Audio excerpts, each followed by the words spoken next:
Yangi Cobalt olib qoldik uстановkaga. Bunga metan qo'yib berganmiz. Bu M7 Cobalt yangichasi. Bu metan ko'pchilik qo'yib bo'lmaydi deyishyapti. Mashina yaxshi tortmaydi, bunga pрошивка chiqmagan, bo'g'ilib yuradi. Bunga yechimi bor. Mana variator bor. Ford Cobalt.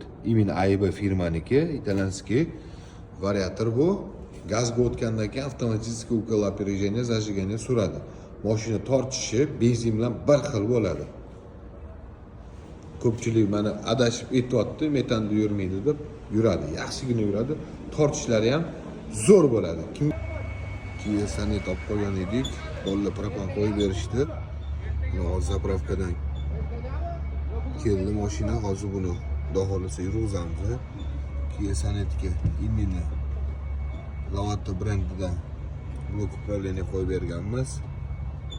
Reduktorimizdan hammasi полный komplekt Lavata bo'ldi. Baloniga keladigan bo'lsak, balonimizni shukur aka nechtali baloni? 48 talik. 48 talik balon qo'yib berganmiz. Yangi changan olib qo'yganmiz, JDM motorli. Buni 100% gazda yuradigan qilib yurg'izib beramiz. Lavata yangi 2 blok upravleniya bilan 100% gazda yuradigan qilib yurg'izib yuboramiz. Lavata reduktorimizni bu yoqda girs farsunkalar qo'yib berganmiz. Bu mashinaga propan qo'yib berganmiz. 90 talik. Pastiga shuni qo'yib berganmiz.